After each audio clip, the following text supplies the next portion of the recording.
오늘도 12월 결산의 달 또 둘째 주를 맞이했습니다. 오늘 함께 예배할 때 하나님의 크신 은혜가 저와 여러분 가운데 넘치기를 예수 그리스도로 축복합니다. 한번 앞자로 인사할까요? 한번 축복하겠습니다. 사랑합니다. 축복합니다. 여러분은 지금까지 인생을 살아오시면서 심하게 다퉈본 적이 혹시 없으시죠? 그리고 우리 성도님들은 거룩하고 정말 성격도 아주 좋으시고 심하게 다퉈본 적이 없으시죠? 또 부부끼리도 다퉈본 적도 없고 그러실 것 같아요. 저는 심하게 다퉈본 적이 있어요. 그래서 결혼한 지 얼마 안 된 걸로 제가 생각하는데 우리 아내하고 심하게 다퉈가지고 제가 장난감을 그때 아들이 아마 한 두세 살 됐을 것 같아요. 그래서 그 화를 못 이겨서 장난감을 들어가지고 그냥 있는 힘을 향해서 그냥 쓰레기통을 향해서 그냥 집어 던졌는데 쓰레기통 뚜껑이 깨졌어요. 그러니까 이 얼마 시속 한 150원 됐을 것 같아요. 박찬호 투수가 며칠 하는데 예이씨 설마 아내를 못 때리고 쓰레기통에다 확 버리는 거다. 근데 쓰레기통 뚜껑이 다 깨지고 장난감도 박살나고 그런 순간 대화가 사라지고 분위기가 싸늘해지고 나도 멋졌고 그렇게 화를 낸 아내의 표정이 야 목사도 화를 내는구나 그런 당황한 눈빛으로 앞으로 이제 100년 해로할 게 아마 까마득했을 것 같아요. 그러면서 제가 이제 저는 목사이기 때문에 여전히 새벽기도를 인도해야 되고 그런데 소위 마음이 불편한 거예요. 목사가 이렇게 화를 내고 설교를 하려고 하니까 설교빨이 안 나오는 거예요. 자꾸 하나님께 부끄럽고 죄송하고 후회가 되고 내가 왜 그때 이렇게 참지 못하고 욱해가지고 아내에게 그런 큰 상처를 줬을까. 그 뒤로 이제 말이 사라지고 그냥 주면 얻어먹고 안 주면 그냥 내가 챙겨먹고 그렇게 해서 며칠을 지내다가 이제 가정 예배를 드리다가 제가 이제 무릎을 꿇고 아내에게 진심으로 무릎을 꿇고 잘못했다고 사과를 했습니다.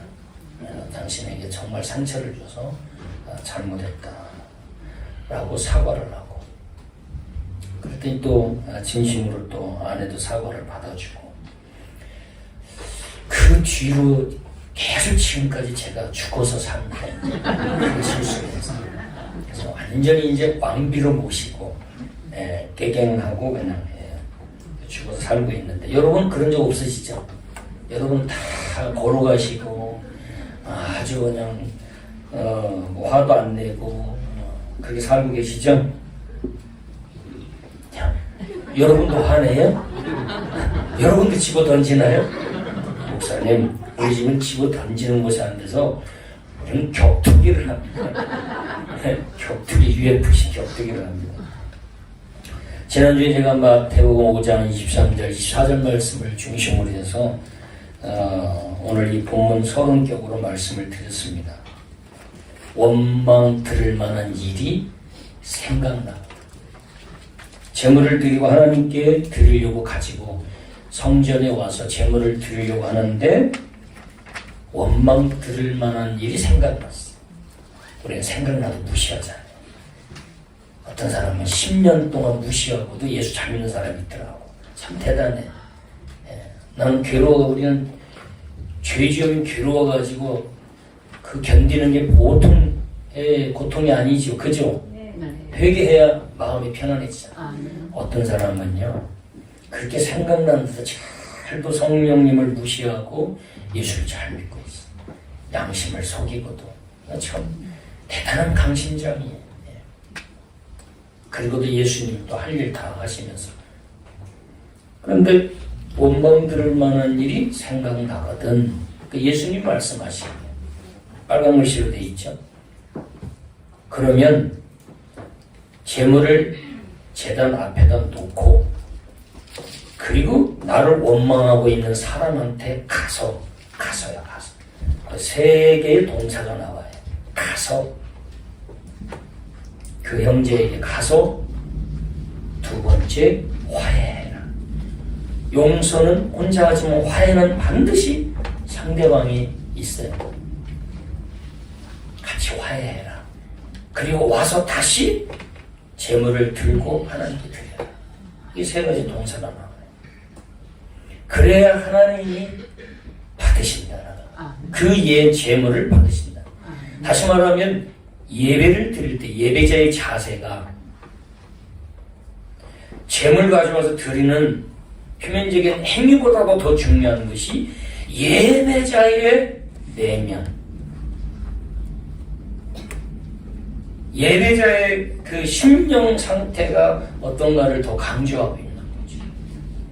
하나님은 성도가 드리는 재물에 관심이 있는 게 아니라 예배자에게 하나님은 관심이 집중하고 있다는 걸 말씀해주고 있어요. 우리 예배자잖아요. 우리가 하나님께 와서 얼마나 많은 걸 드리고 뭐 대단한 일을 하고 많은 일을 뭐 하고 그런 것도 중요하지만 하나님은 1차적으로 성도인 우리에게 초점이 맞춰져 있다. 너가 코랑데오 내 앞에서 어떤 자로 서 있느냐, 너가 지금 어떤 모습으로 서 있느냐, 이걸 예수님은 강조하고 요구하고 있는 거죠. 그래서 화해하는 자가 멋진 자다. 내가 먼저 손 내밀 줄 아는 자가 정말 멋진 그리스도인이다. 어떤 자가 멋진 그리스도인이에요? 먼저 손 내밀 줄 아는 자. 그 겸손한 자예요. 그래서 제가 지난번에 말씀드렸어요.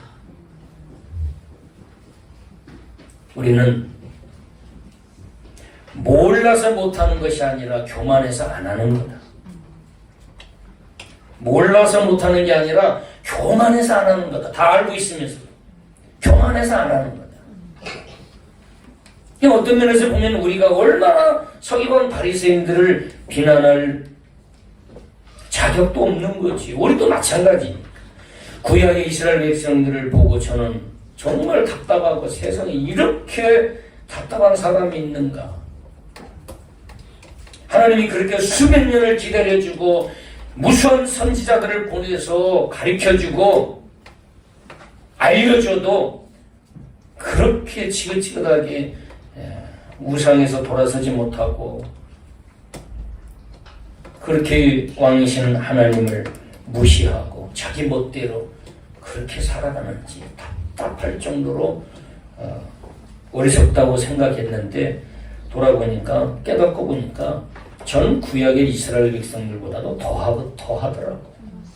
서기관 바리새인들보다도 더 위선적이고 알면서도 모르는 척하고 그러면서 성령을 무시하고 말씀을 들어도 그냥 듣고 그냥 흘려버리고 가슴까지 내려오고 그걸 고민하고 정말 하나님 앞에 부끄러운 줄 알고 나 자신을 정말 가슴을 찢고 하나님 앞에 그리고 안 되지만 내 이 자아가 거부하는 그런 교만을 깨면서도 벌거벗고 먼저 수치와 창피를 무릅쓰고라도 말씀을 순종하려고 먼저 손을 내미는 그런 모습이 많이 사라진 거죠. 얼마나 위선된 거예요.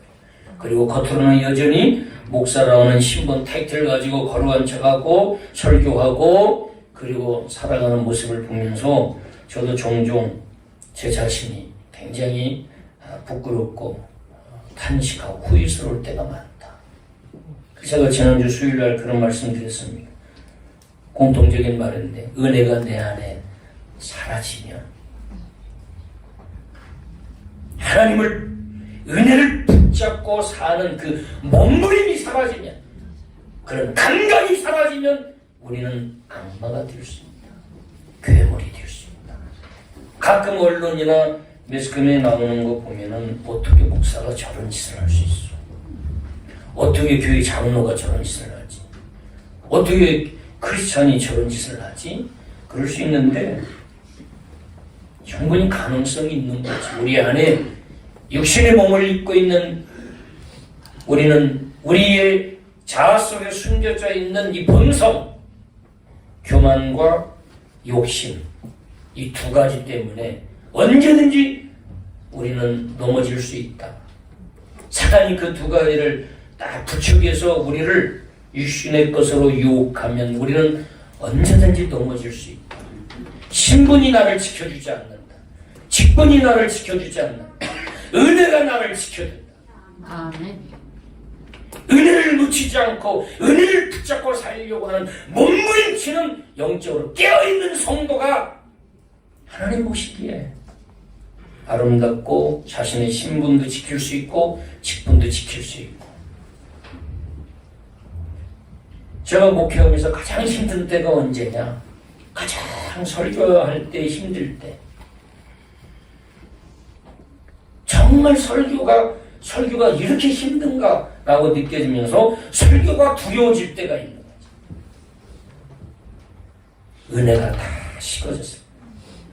말씀을 놓고 설교 준비를 해도 제일 먼저 내가 감동을 받고 내가 은혜 받고 내가 말씀 속으로 들어가서 그 주인공처럼 내가 회개를 경험하고 주인공처럼 하나님을 경험하고 그 은혜를 가지고 성도들에게 좀 나눠야 되는데 그게 없는, 그냥 말꾼이 되는 거지. 딱 이렇게 타이프 쳐가지고. 저는 원고를 항상 그랬습니다. 다까지 다 쓰는 스타일입니다. 다 써서 이렇게 하면 이거 뭐 그대로 읽으면 안 되겠어요. 그러나 입으로는 읽고 말은 할 수 있지만 생명이라는 것은 가슴과 가슴으로 전해질 때의 역사가 일어나는 겁니다. 생명의 역사가. 근데 그게 은혜가 없을 때 정말 설교가 그렇게 두렵고 힘들 수가 없고, 세 번째는 하나님 앞에 굉장한 죄책감이 느끼죠. 은혜도 하나도 없으면서 그냥 구원책 읽듯이 그냥 전하고 한 시간을 하고 내려와야 되는 그것이 어떤 때는 그냥 이런 때는 그냥 외부에 있는 강사 하나 불러다가 시킬까 이런 생각도 들기도 하고. 근데 그것은 제 모습에 저만이 겪는 게 아니라 여러분도 마찬가지일 거예요. 영적인 건 똑같으니까. 여러분이 가장 큰 신앙생활을 하면서 힘드셨을 때가 어땠나? 사기당했을 때, 가난할 때, 사업 실패했을 때, 그런 거였던 것 같지만 근본적으로 돌아보면 은혜가 없을 때. 맞습니다. 제가 보니까 주변에 보니까 사업을 망했는데도 은혜가 있으니까 견뎌내더라고요. 아멘. 하나님께 기도하면서. 아멘. 그럼 본죽 아시잖아요. 본죽 완전히 망해가지고 기도하다가 옆에 있는 집사님이 기도하는 모습 보고 죽장산 한번 해봐. 그게 박혀서 시작하는 거예요. 엄청 큰 일을 하고 있어요. 선교. 대학로에도 3층인가 4층 대학생들이 모여서 예배하고 할 수 있도록 하고, 또 안산에 선교사님들 한국에 들어오면 쉬면서 할 수 있도록 큰 지금 몇 층으로 지어가지고 또 아주 큰 일들을 하고 계십니다. 그래서 우리 안에 은혜가 사라지고 은혜를 붙잡는 그 영적 감각이 상실돼서 종교인처럼 신앙생활을 한다면 매일 우리는 육신적인 것 때문에 넘어졌다 일어섰다, 육신적인 것 때문에 그 카테고리에 붙잡혀가지고 허우적거리고 방황하는 인생으로 끝나버린다. 우리 영광교회 성도님들은 하루를 예수 믿어도 하나님은 살아계시다. 근데 눈에 안 보여. 분명히 살아계신다. 그분이 말씀으로 세상을 창조하신 전능자다. 지금도 지구의 공전과 자전을 붙잡고 섭리하고 계시고, 사계절과 밀물과 썰물 그리고 모든 날씨를 주관하고 자연계를 주관하고 계시고, 전 세계에 인간의 모든 삶을 주관하고 계신 살아계신 그 아버지 하나님. 과학자들이 예수 믿는 자들이 많아요. 아무리 연구를 해보고 해봐도 이 지구가 어떻게, 이 우주가 어떻게 존재하게 됐느냐, 그걸 발견을 못하고 있는 거예요. 그러게 희한한 이론들, 빅뱅 이론이나 아메바가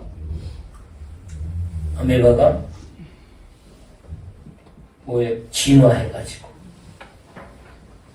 그래서 원숭이가 되고 원숭이가 진화돼서 사람이 됐다, 이런 희한한 이론을 만들어내고 그 이론을 모든 전 세계에 어릴 때부터 초등학교에 있던 아이들이 그걸 배우고,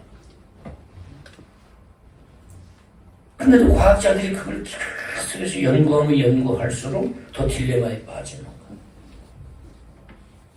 그래서 정로보 박사님 같은 분이 카이스트를 만든 거 아닙니까? 과학자들을 길러내고, 과학자 한 명이 200만 명을 먹여 살린다. 과학자 한 명이 200만 명을 먹여 살리는 거죠. 에디슨 한 사람이 전기 하나 발견하니까 얼마나 많은 사람을 먹여 살려요. 포드가 자동차 하나 개발해냈더니 얼마나 많은 사람이 먹고 살아요. 나이트 영재가 비행기 하나 개발하니까 얼마나 많은 사람이 먹고 살아요.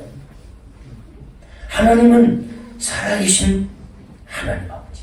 아멘. 그 살아계신 하나님이 나를 사랑해서 하나밖에 없는 독생자 아들을 십자가에 못 박아 죽이면서까지 내 모든 죄짐을 그분에게 덮어 씌우고 죄짐을 다 짊어지고, 그 아들 예수님이 사람의 몸을 입고 죄짐을 짊어지고 죄값은 사망이라 하셨으니 나를 대신해서 죄를 짊어지고 죽어줌으로, 예수님 죽을 때 내 죄도 다 죽어 사라지고, 예수님 부활할 때 나도 새로운 존재로 거듭나 부활해서 그 예수님을 믿는 자는 다 죄사함 받고 다 구원받아 지금 죽어도 천국 갈 수 있는 그런 놀라운 구원을 우리에게 선물로 주셨다. 아멘. 예수님이 이 땅에 오지 않았으면 그 죄값을 치르기 위해서 내가 내 죄짐을 짊어지고 내가 죄값을 받아야 되는데,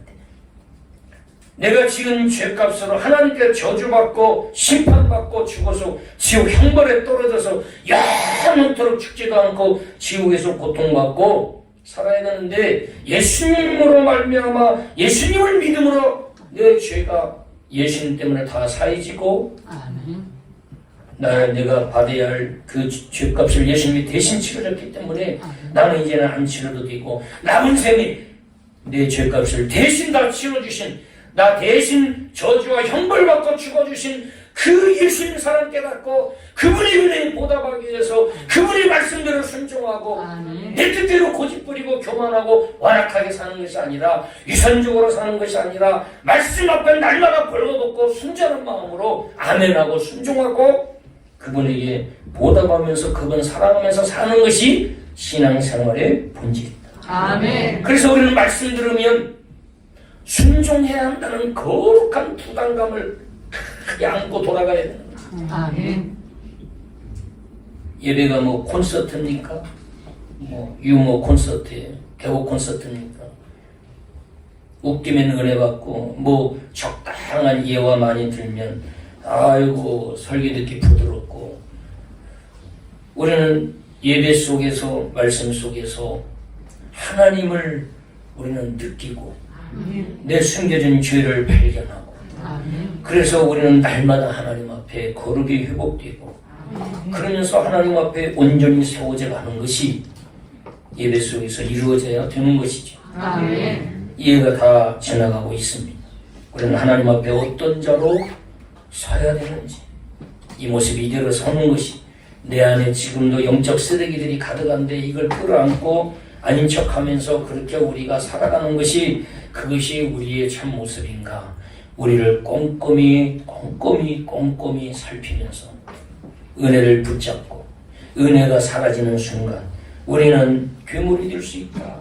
정말로 어떻게 목사가 저럴 수 있어, 그런 소리 들을 소지를 다분히 우리의 죄성이 우리 안에 지금도 이 자아 속에 남아있기 때문에 늘 하나님 말씀을 붙잡고 성령을 의지하지 않으면 한순간에 무너지고 한순간에 모든 걸 잃을 수도 있다. 그때는 정말로 인생이 수치요 처참하고 비참한 상황에 놓일 수 있다. 날마다 성령을 의지하고 아멘. 성령을 붙잡고 영적으로 은혜를 놓치지 않는 몸부림이 있는 그런 깨어있는 아멘. 그런 저와 여러분들을 그리스도로 축원합니다. 아멘. 오늘 본문에 보면 사도 바울의 그 사역 중에 큰 오점이라고 할 수 있는 그런 부분이에요. 원래 오늘 본문 함께 읽었던 이 바울과 바나바는 둘도 없는 동역자예요. 아주 뗄래야 뗄 수 없는 동역자. 바울이 바나바의 도움을 받았습니다. 오늘 이 바울과 바나바를 보면 성격이 아주 극과 극인 모습이 있어요. 바울은 완벽주의예요. 바나바는 참 온유한 사람이에요. 너그러운 사람이고 포용력이 큰 사람이에요. 그러니 원래 이 사도 바울이 예수 믿고 다메섹에 거듭났을 때, 예수님 만나고 거듭났을 때 많은 사람들이 믿지 않았어요. 어떻게 저 살인마, 어떻게 저 포악한 괴팍한 저 사울이 어떻게 예수님을 믿어? 그건 전 거짓이야, 위선이야. 그랬을 때 바나바가 바울을 데리고 사도들에게 소개를 시켜줘. 그게 아주 결정적으로 사도 바울이 전 세계를 변화시키는 엄청난 하나님의 일꾼으로 쓰임받는 계기가 되었어요.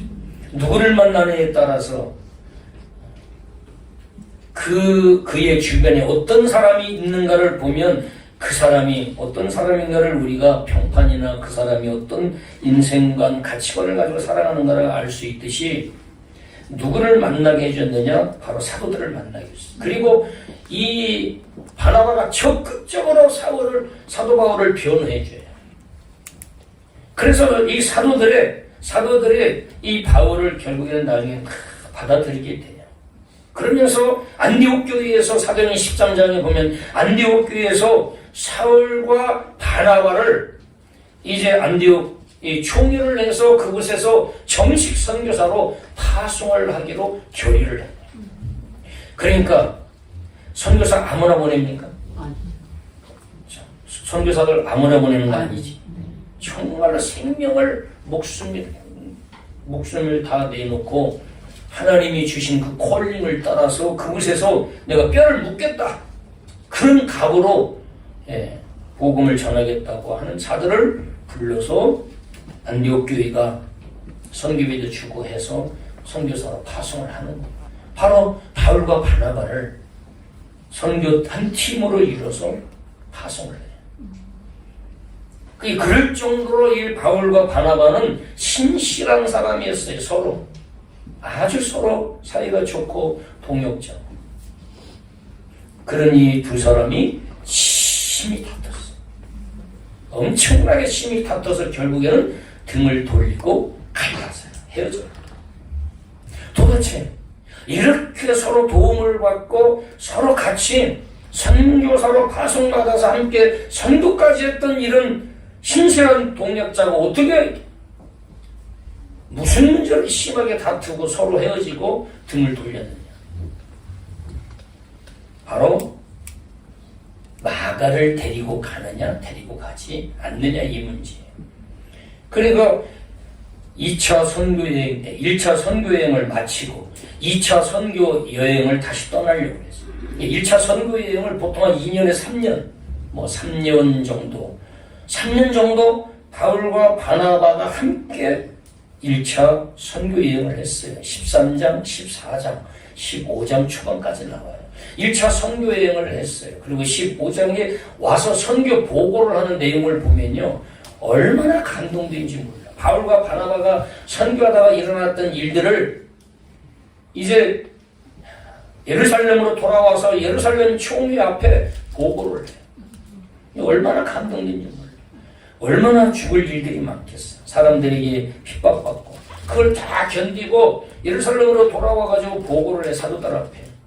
그런데 1차 전도 여행이 한 3년 동안 같이 먹고 자고 대화하고 그리고 죽을 고생 같이 넘기면서 이렇게 바울과 바나바가 함께 지냈어요.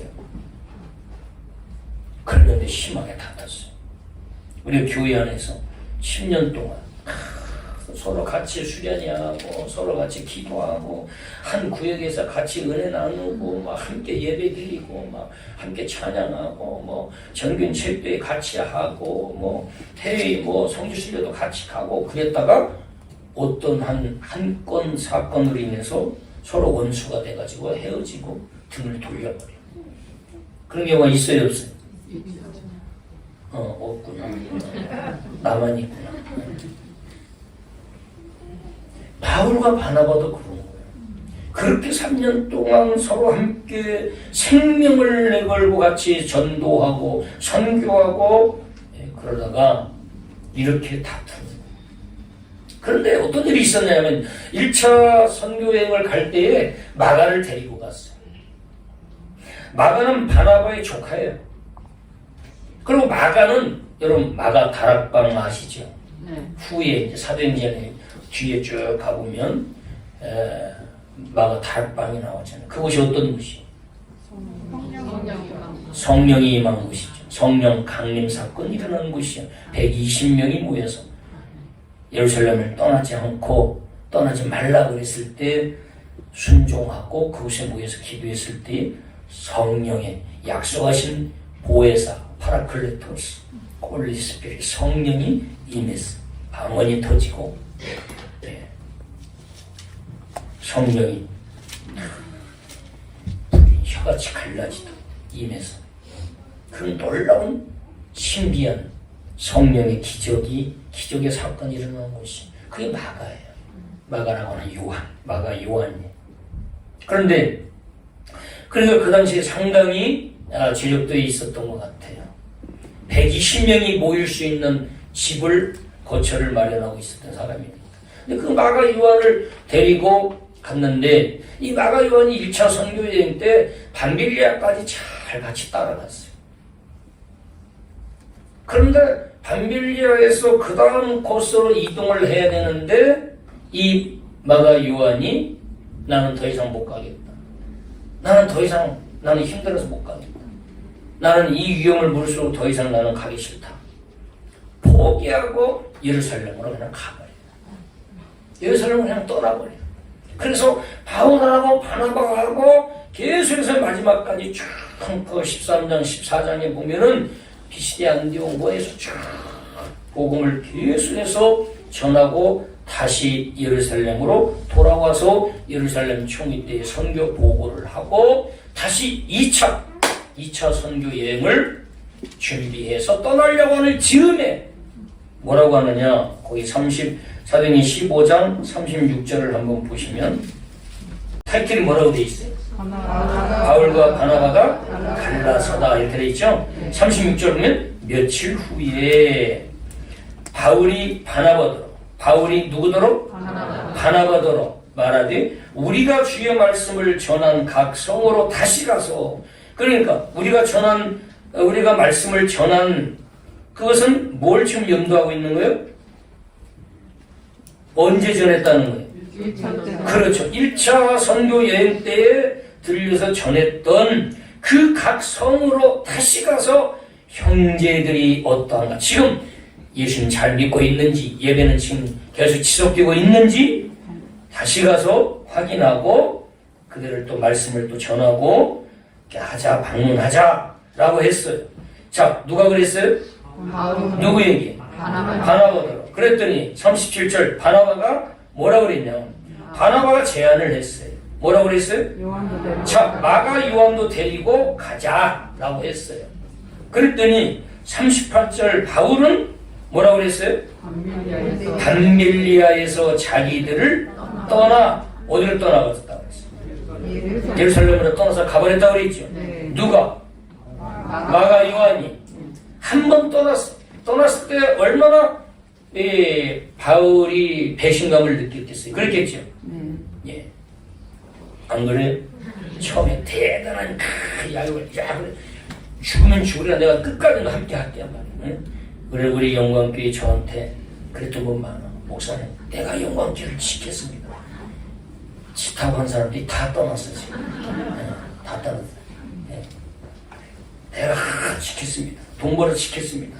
그런데 예배당 짓는 것보다 자기 집이나 먼저 지내주는데 다 망해가지고 다 떠났어. 힘들 때일수록 더 하나님 의지해야 되는데. 그래서 이 마가 요한이 대단한 의욕을 가지고 함께하겠습니다. 내가 바울과 바나바 끝까지 내가 수행하겠습니다. 수행하겠다. 13장에 보면 수행하겠다. 내가 끝까지 내가 당신들과 수행하겠습니다. 어떤 어려움이 있어도 내가 다 지켜주겠습니다. 큰 소리치고 가다가 밤빌리아에서 가만히 보니까 고생길이 더 훤하. 여기까지 그냥 꾸역꾸역 막 자기와 싸우면서 왔는데 앞으로 이거 언제 끝날까 보니까 겁이 덜컥 나는 것 같아. 그리고 야 이거 유익도 없고 이거 고생만 죽어라 하겠구나. 뭐 그런 인간적인 육신의 생각이 들어온 거야. 그러면서 두려움이 오고 불안이 오고 그러니까 거기서 딱 중단하고 등을 돌려 예루살렘으로 가버려. 그 이야기를 하는 거예요. 누가? 바울이. 그리고 바울 머릿속에는 1차 전도했는데 밤빌리아에서 떠났던 마가의 이미지가 딱 머리에 박혀있는 거예요. 그래서 지금도 그 똑같은 현상이 나타날 거야. 2차 선교여행도 가다가 조금 힘들면 벌써 육신으로 계산해가지고 괜히 우리 피곤하게 만들 거야. 그럴 바에 아예 여기서 그냥 냉정하게 데려갈 필요 없다. 바울은 이렇게 이야기를 하고 있는 거지. 그런데 바나바는 그래도 그때보다는 좀 변화됐을 거다. 그리고 그래도 그때 한번 실수했을지라도 다시 한번 기회를 주자. 그때 가서 자기도 마음 편했겠냐? 뭔가 깨달았겠지. 그리고 변화되지 않았겠느냐? 2번 실수하겠냐? 그래 또 데리고 가자. 바울은 이렇게 제안했을 거예요. 그런데도 바울은 아니야. 한 번 그런 놈은 2번 그러기 쉬워. 한 번 그런 사람은 2번 또 그럴 다분의 소지가 있어. 안 돼! 라고 바울은 단호하게 탈거하지 않고 끊어버렸을 것 같아. 그러니까 서로 의견이 조율이 됐어야 안 됐어? 안 되죠. 극과 극으로 평생을 날리며 자기의 주장을 고집하고 어디에도 거기는 공감이나 배려가 없고 상대방의 의견을 존중하는 게 없는 거예요. 자기 의견만 그냥 강하게 그냥 주장을 부리고 고집을 부리고 결국에는 거기서 38절 보면 바울은 밤빌리아에서 자기들을 떠나 함께 일하러 가지 아니한 자를 데리고 가는 것이 옳지 않다 하여 39절 서로 어떻게? 그냥 대충 옥신각신한 정도였어요? 심히 다투었다. 주먹질만 안 했지 엄청 언성을 높이면서 심하게 다퉜다. 엄청 자기 주장을 그냥 강하게 그냥 고집부리면서 내세웠다. 서로가. 그래서 결국 어떻게 됐어요? 피차 서로 갈라섰어요. 그래서 바나바는 결국 마가를 바나바가 끌어안고 데리고 어디로 갔어요? 구보로로 배 타고 갔어요. 마가를 누가 품고 갔어요? 바나바가 품고 갔죠. 40절 보면 바울은 신라를 택한 후에 형제들에게 주의 은혜의 부탁함을 받고 떠나 바울은 누구 데리고 왔어요? 신라. 그리고 디모데 뒤에 보면 누가까지 중간에 합류해서 데리고 가요. 그래서 선교팀 4명을 팀을 이루어서 데리고 갑니다. 바울은. 마가는 누가 데리고 가냐? 바나바가 데리고 가요. 자, 그렇게 갔는데 41절 어떤 역사가 일어났어요? 수리아와 길리기아로 다니며 교회들을 견고하게 하니라. 그래서 그곳에 교회들이 더 건강하게 견고하게 세워졌어요. 사도 바울은 신라를 데리고 그리고 디모데와 누가를 데리고 선교팀을 꾸려서 수리아 중심으로 수리아를 향해서 갔고 바나바는 그렇게 바울이 반대했던 마가를 바나바가 품고 결국은 구브로로 배 타고 떠나서 구브로에 가서 복음을 전하게 됩니다. 제가 이걸 보면서 야 이렇게 신앙이 좋은 분들도 다투고 갈라서는구나 라는 깨달음이 오더라고요. 그러면 우리들도 심하게 다툴 소지가 있다. 그죠? 네. 부부끼리도 마찬가지. 부부끼리도 우리는 심하게 다분의 소지를 가지고 있는 연약한 존재들이다. 나중에 우리가 보면 디모데 후서 4장에 보면은 나중에 이 바울과 마가 요한이 화해를 하고 마가 요한은 마가복음을 기록하게 됩니다. 그러면서 뭐라고 얘기하느냐면 바울이 마가 요한을 데리고 오라고 나중에 디모데 후서 저 뒤에 보면은 이 바울의 이제 한참 시간이 흐르고 바울이 이제 그만큼 인생이 지나고 사역도 더 이제 열매를 맺고 그런 그 뒤 후반에 보면 디모데후서 4장 9절 11절 보면 너는 어서 속히 내게로 오라. 대만은 이 세상을 사랑하여 나를 버리고 데살로니가로 갔고 그레스게는 갈라디아로. 여기서도 그 대마가 바울을 배신하는 일들이 있죠. 그레스게는 갈라디아로, 디도는 달마티아로 갔고 누가만 나와 함께 있느니라. 내가 올 때 누구를 데리고 오라? 마가를 데리고 오라. 그가 나의 일에 유익하니라. 나중에 이 마가가 바울의 사역에 뭘 줬다? 유익을 줬다. 자, 바울과 이 마가가 화해를 하고 그리고 나중에 이 마가는 바울의 사역에 큰 힘을 실어주고 유익을 하게 한 아주 신실한 다시 동역자로서 하나님의 나라를 전도하고 하나님의 나라를 확장시키는 일에 쓰임받았던 사람인 것을 보게 됩니다. 우리가 여기서 얻는 두 가지 영적 교훈. 첫째는 아무리 좋은 사회일지라도 한순간에 갈라설 수 있다. 그래서 지금 아무리 좋은 사회라도 좋은 사회일수록 선을 넘으면 안 되고 상대방을 항상 존중하고 배려하고 그리고 여기서 보면 사도 바울의 지금 사역 초기에 이제 바울이 다메섹 도상에서 예수님 만나고 그리고 이제는 바나바의 도움을 통해서 사도들에게 사도로 또 인정을 받고 그러면서 본격적으로 이제는 이 선교 1차 여행에 투입되고 난 사역의 초반부예요. 이 사역의 초반부에 아직 덜 무르익은 사울의 인격의 그 흠이라고 할 수 있는 모습이 드러나고 있는 걸 보게 돼요. 나중에는 이제 화해해서 오히려 마가를 데리고 오라고 마가 한 보고 싶고 마가와 함께하고 싶다고 하면서 이 마가가 나에게 큰 유익을 주고 있다고 이렇게 고백하는 모습을 보면 바울이 시간이 흐르면서 더 성숙해져 있는 모습을 보게 됩니다. 오늘 여러분 주보에 이런 사람 만나지 마세요 그랬죠? 몇 가지나 포함되는가 여러분 한번 보세요. 이런 사람 피곤한 사람이에요. 만나지 마세요 이런 사람. 그래서 저는 요즘요 전화도 잘 안 받고 있어요. 내가 이 교회 밖에 얼마나 제 핸드폰에 몇천 명이 있었죠. 그런데도요 안 받아요. 남은 인생은 좀 더 목사로서 가치 있고 의미 있는 일에 시간도 투자하고 물질도 그렇게 할애해야 되겠다. 그래서 귀 막힌 사람, 귀가 막혀 있어요. 귀를 닫고 듣지 않는 사람이야. 상대가 무슨 이야기를 해도 이미 자기 안에 모든 답과 결론을 내리고 공감도 없고 양보도 없어요. 그냥 줄기차게 그냥 상대가 말하는 건 귀 막고 자기가 할 얘기만 갖다가 그냥 늘어놓는 사람. 만나지 마세요 이런 사람. 아셨죠? 네. 아멘. 대답이요. 만나서 피곤하게 사세요. 이런 사람이랑. 자, 두 번째, 필요할 때만 자꾸 구하는 사람. 저도 이런 사람인지 가급적이면 멀리야 합니다. 제가 다 지금 보니까 너무너무 내가 손해를 많이 보는 삶을 살았어.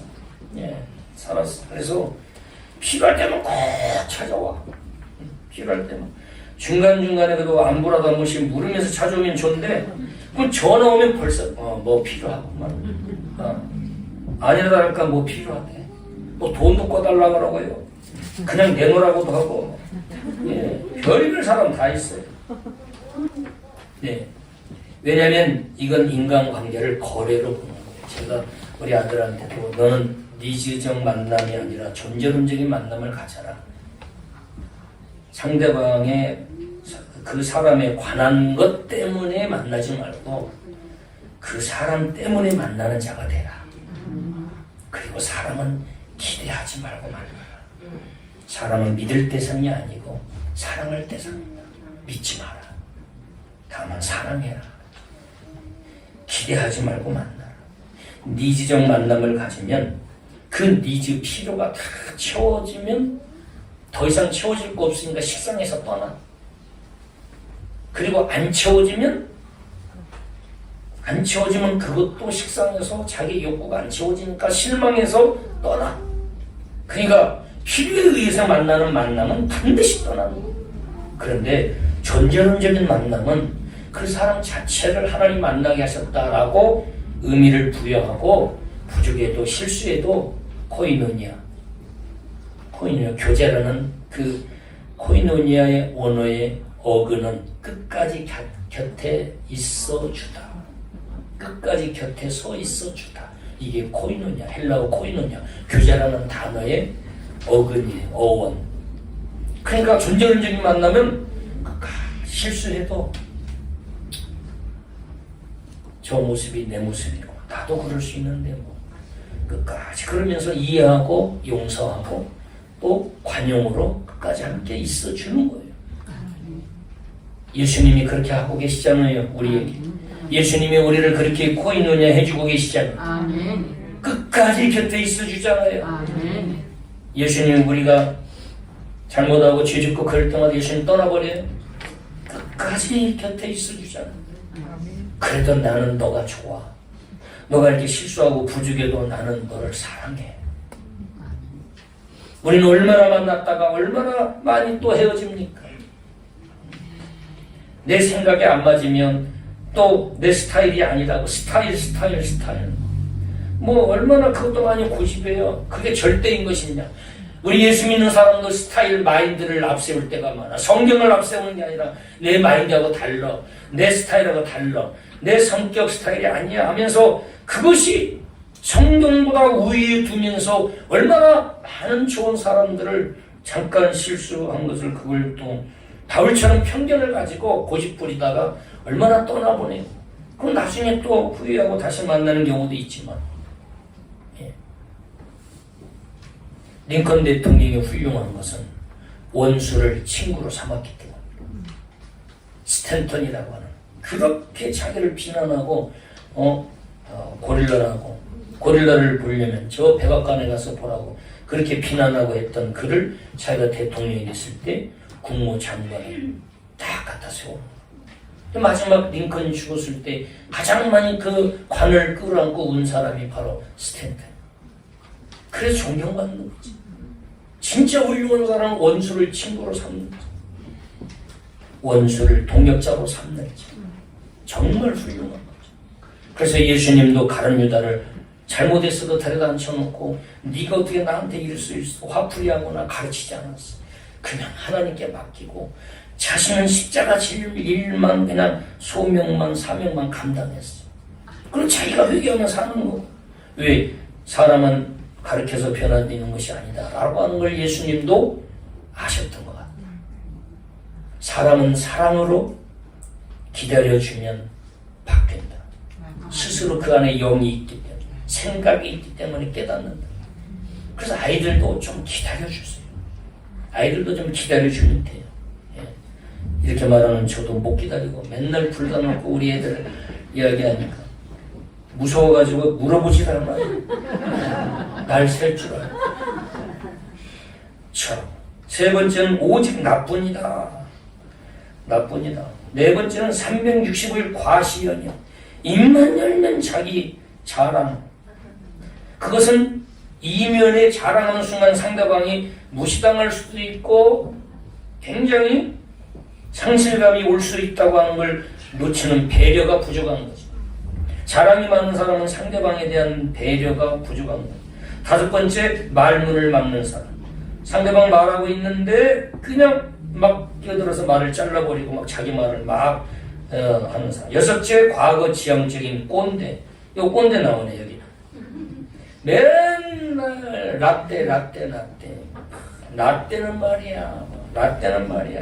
어떻단 말이야 라떼가 말이야. 대단했다는 거지 뭐. 이런 사람 만나지 마세요. 미래지향적인 대화를 해야 되는데. 7번째는 감탄을 잃은 사람. 감탄이 없어. 감격이 없어. 상대방이 얘기하면 같이 공감해줘. 와, 이거 그렇군요. 뭐 이렇게 서로 감정을 주고받아야 돼. 제가 이야기했잖아요. 이성적인 만남만 가지면 절대 친밀해질 수 없다. 감정을 나눠라. 감정을 나눠라. 감정을 나누는 표현을 해요. 그런데 굉장히 이성적인 업무적인 것만 아무리 10년 업무적인 관계만 가져도요 절대 친하지 않아요. 8째, 책을 읽지 않고 책 잡히는 사람이다. 아는 게 없다는 거죠. 9번째, 단점만 지적하는 사람이야. 아이고 이런 사람 정말 겁나고 피곤해요. 단점만 그냥 입만 열면 그냥 단점을 어떻게 그렇게 기가 막히게 단점을 현미경으로 보고 찾아낸 사람들이 있어. 천재들이야. 천하의 재수 없는 게 아니라 저는 재수 있는 분. 그냥 입만 열면 무조건 기가 막혀. 그것도 은사인 것 같아. 그런 사람은 그냥 보면 그냥 단점만 보이는 거지. 그리고 대안을 가지고 이야기를 해주면 좋은데 대안도 또 없어. 그냥 단점만 지적해서 일만 벌려놓고 일만 크게 만들어놓고 자기는 그냥 빠져나가. 그에 대해서 단점을 보완하려고 자기가 물질적으로 희생하고 몸으로 헌신하려고 하는 각오도 없으면서 그냥 한마디로 말하면 똑똑한 척하는 거죠. 이런 사람 만나지 마세요. 아셨어요? 네. 내가 만나지 말라고 한 게 아니에요. 예. 유영만 교수가 만나지 말라고 제시한 거예요. 자, 그 다음에 마지막은 대접은 잘 받고 은혜를 저버리는 사람. 네. 물심양면으로 도와준 사람의 은혜를 저버리는 거. 이런 사람 만나지 마세요. 우리는 성경은 서로 사랑하라고 했어요. 아멘. 서로 돌보라고 했어요. 아멘. 그래서 사랑도 받을 줄 알아야 사랑도 잘 받는 사람이 사랑도 잘 주어요. 사랑도 그래서 받아야 돼. 그리고 또 나도 적극적으로 누군가를 또 사랑을 줄 줄도 알아야 돼. Give and take. 인간은 혼자 못 살기 때문에 서로 주고받고 그러면서 서로 힘들면 도움도 받고 그렇게 사는 것이 그게 인생입니다. 그래서 우리는 이 바울과 바나바의 이 실수한 모습을 보면서 바나바는 온유한 사람이고 포용력도 있는 사람이었던 걸 보게 돼요. 물론 바울은 굉장히 이성적인 사람이고 완벽주의에 가까운 사람이죠. 그것이 바울은 굉장히 그 마가에 대한 편견, 1차 선교여행 때 자신들을 등을 돌리고 떠났던 그 마가에 대한 편견이 2차 선교여행 데리고 가자고 할 때 그 1차 때 자기가 상처받은 걸 떠올리면서 안 된다. 안 된다. 그러면서 강하게 또 서로 다투면서 결국엔 헤어졌습니다. 그런데도 하나님은 이 바울이나 이 바나바의 사역 가운데 성령 하나님은 여전히 역사하셔서 아멘. 그들이 계속해서 사명을 감당하게 하시고 아멘. 그들이 방문한 곳곳마다 성령이 역사하시고 아멘. 그리고 교회들마다 더 견고해져서 아멘. 우리가 설령 연약해서 심하게 다투고 우리가 헤어질지라도 성령의 역사는 계속되고 있다. 아멘. 하나님의 역사는 계속되고 있다고 하는 걸 오늘 이 본문을 보면서 제가 깊게 깨달았습니다. 여러분에게 그래서 몇 가지를 제가 제시하고 마치겠습니다. 자, 그래서 우리가 이런 실수를 하지 않고 앞으로 계속 관계를 잘 맺는 소통 지수가 좋은 사람이 관계 지수가 좋고 관계 지수가 높은 사람이 행복 지수가 높다. 그런데 자, 소통, 관계, 행복으로 이어지는데 소통을 결정하는 게 뭐냐?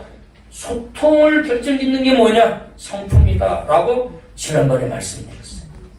그래서 우리가 성품이 좋은 사람이 소통을 잘한다. 사람들하고 관계를 잘 맺는다. 그 말씀을 드렸는데 우리가 이렇게 하려면 어떻게 해야 되냐? 첫 번째로 진정한 만남과 대화가 필요하다. 제일 먼저 관계가 안 좋으면 뭐가 막히냐? 대화가 딱 중단돼. 소통이 안 돼. 입 닫아버리는 거지. 부부끼리도 마찬가지. 그런데 적극적으로 만나서 대화를 해야 돼요. 대화가 중단되면 오해는 클수록 커져요. 그래서 상대방이 원수로 내 마음에 자리 잡게 된다. 그래서 불편한 사람이 있으면 만나서 반드시 대화를 하셔야 돼요. 아셨죠? 아멘. 자, 이 이야기를 말씀을 드립니다. 좀 적어놓을 수 있으면 적어놓으면 좋겠습니다. 한 사람의 인격과 믿음, 한 사람의 인격과 믿음이 언제 빛이 나느냐? 인격과 믿음이 언제 빛이 나느냐? 인격은요, 인간관계에서 문제가 생겼을 때 빛이 납니다. 우리의 인격은 어떤 인간관계에 문제가 생겼을 때 빛을 발하게 돼. 야, 이 사람 진짜 인격 좋구나. 나보다 더 한수위다. 정말 이분이 먼저 손을 내미는구나. 진짜 예수님 말씀대로 살려고 애쓰는 분이구나. 야, 진짜 내가 왜 먼저 못했지? 나는 아직도 이 악하구나, 교만하구나. 그렇게 깨닫는 거지. 한 사람의 인격은 인간관계에 문제가 있었을 때 더 빛이 나. 그러면서 오히려 더 이 사람의 인격을 높이 평가할 수 있는 기회가 되는 거지. 그래서 우리가 인간관계에 실수 않는 것도 중요하지만 실수했을 때 성경적으로 그 실수한 걸 해결하면요, 우리의 인격의 주가는 더 높아지는 거예요. 그 실수했을 때 오히려 내가 하나님 말씀을 순종하고 더 오히려 상대방으로 하여금 더 인정받고 존중받을 수 있는 기회다라는 것을 인식하세요. 아멘. 우리가 그런 말씀 붙잡고 먼저 내가 용서를 구하고 용서하고 화해하면요, 상대방 다 알아요. 당신이 나보다 더 훌륭하구나. 내가 잘못했는데 먼저 당신이 아무 잘못도 없는데 내가 부족하구나 깨닫는 거. 그리고 마음속은 정말 귀하다. 저런 분을 내가 어떻게 저렇게 오해했을까 하고 후회하는 거죠.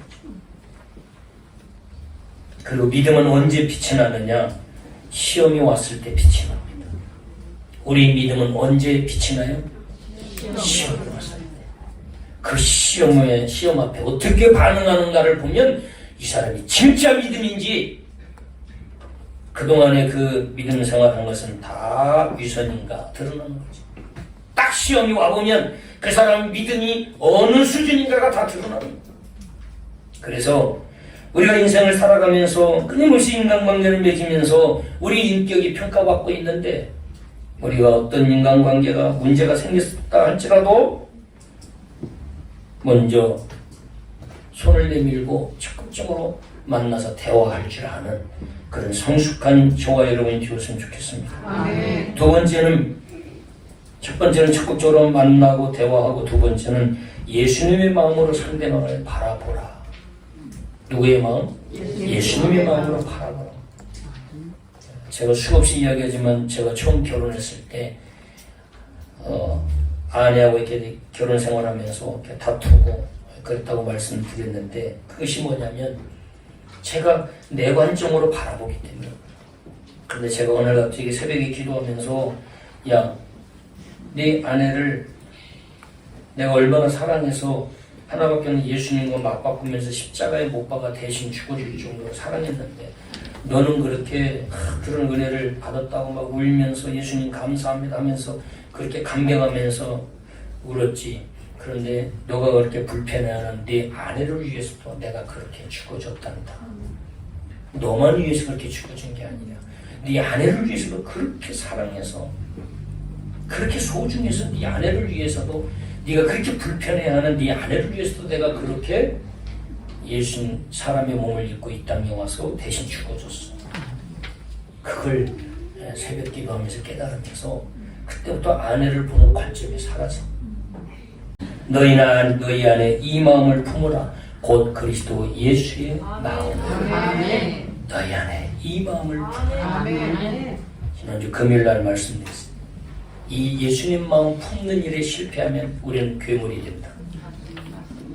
그렇게 사랑한다고 만났던 아내도 아내한테 폭력을 행사하고 비난하고 욕을 하는 괴물로 바뀌어버려. 왜? 예수님 마음을 품는 일에 실패합니다. 계속 품고 있어요. 아멘. 이 마음. 이거 예수님 마음 떠나버리면 우리가 유선자가 되고 가식적이고 다 목사랑 직분 아무 소용없는 거예요. 예수님 마음 품고 있고 그 마음 예수님 마음 안 놓치고 계속 품고 있는 거예요. 여러분 계란 알을 이렇게 어미닭이 품고 계속 품서 적당한 열을 가해주고 그 품는 일에 실패하지 않고 계속 품고 있을 때가 되면 생명이 탄생하는 평화입니다. 그런데 이 암탉이 바빠가지고 품다가 말다가 또 먹을 거 또 막 다른 거 암탉하고 싸우러 갔다가 먹으러 갔다가 막 그래가지고 품다가 말다 그러면 골아버려. 골아서 죽었어. 예수님 품는 일에 실패하면 안 돼요. 예수님 마음 품는 일에 주님의 마음. 그게 뭐냐면 종의 형체를 가졌어요. 하나님과 동동김을 취할 것을 여기지 않고 종의 형체를 가졌다. 겸손이라는 말. 예수님의 마음은 겸손이라는 말. 겸손한 자가 먼저 다가가는 거예요. 겸손한 자가 먼저 손 내미는 거예요. 겸손한 자가 먼저 엎드리는 거예요. 하나님은 겸손한 자를 존귀의 앞자리를 쓰시는 거예요. 높이시고 교만한 자를 하나님은 미워하신다. 그래서 저와 여러분 예수님의 마음을 품는 데 실패하지 말고 예수님의 마음으로 옆에 있는 성도들도 바라보고 아멘. 그래 우리 24년을 위해서도 주님이 십자가에 달려 죽기까지 그렇게 사랑했구나. 그러면 서운한 거 다 녹아져. 아멘. 그래 하나님 얼마나 사랑하면 우리 14년 위해서도 이렇게 십자가에 달려 죽어주셨나. 천국 가면 영원히 살 이 인간 아찔한데 그래도 한번 내가 손 내밀어야지. 예수님의 마음을 품으면 문제가 안 돼. 아멘. 품지 못할 함께하지 못할 사람이 없어요. 예수님 마음이 사라지니까 다 원수로 바뀌어지지. 세 번째, 일보다 관계가 더 중요하다. 일보다 사람이 중요합니다. 일은 없어져도 관계는 남아야 돼. 일은 없어져도 사람은 남아야 돼. 그 사람이 성공하는 사람이고 훌륭한 사람이에요. 근데 우리는 일하다가요 일도 끊어지고 사람도 끊어져. 그리고 또 새로운 사람 만났다가 또 잠깐 했다가 또 끊어져. 그러니까 보면 그게 계속 기하급수로 인간관계가 계속 네트워킹이 더 넓어지고 또 넓어지고 그러면서 막 정말 행복하게 지내야 되는데 끊어지고 항상 그 사람은 10명이야. 계속 오는 사람은 막 100명, 1000명인데 보면 항상 10명으로 남아있어. 문제가 있죠. 일은 없어져도 관계는 남아야 됩니다. 사람은 남아야 됩니다. 그래서 그렇게 행복하게 살아가는 여러분 되기를 축복합니다. 결산달 12월 가족들끼리 시간 내서 의식도 하시고 서로 대화도 하시고 축복도 하고 격려도 하시고 그 구역별로도 모여서 식사도 하시고 또 그리고 한 해 동안 나에게 많은 도움을 주신 분들이 있으면 그런 분들에게 따뜻하게 밥도 또 대접도 하면서 감사하다고 감사 표현도 하고 그리고 또 내가 소홀히 한 사람이 있으면 아유 미안합니다 그러면서 내가 더 신경 쓰지 못했는데 죄송합니다 제가 이렇게 부족합니다 그러면서 또 같이 교제하시고 화해하시는 그런 멋진 우리 영광께 성도인들 되기를 그리스도로 축원합니다. 제가 같이 한번 찬양하겠습니다. 여러분 사랑받기에 태어난 사람입니다. 한 명도 미움받기에 태어난 사람이 없습니다. 다 사랑받기에 태어난 사람입니다. 당신은 사랑받기에 태어난 사람 같이 한번 찬양합니다.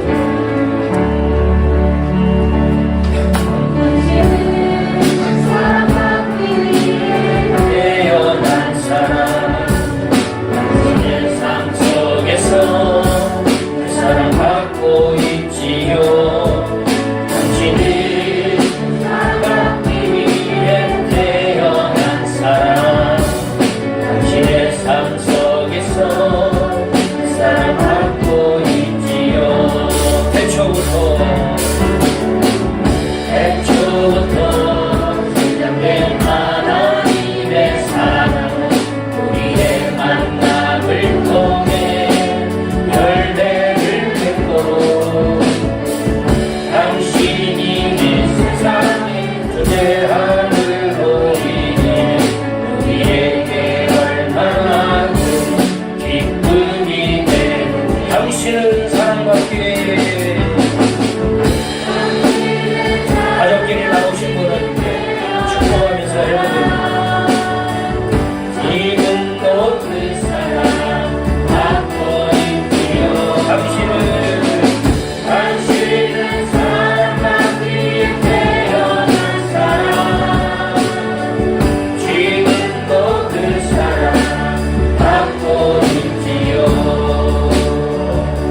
기도하겠습니다. 하나님 아버지 감사합니다. 오늘 이 시간도 하나님께 나와 또 예배할 수 있도록 예배자로 불러주시고 함께 하신 하나님 감사합니다. 아멘. 들은 말씀 마음에 새기고 이 결산의 달 은혜 가운데 잘 인간관계도 잘 회복하고 마무리하고 행복하게 마무리하게 도와주시옵소서. 감사하며 예수님의 이름으로 기도하옵나이다.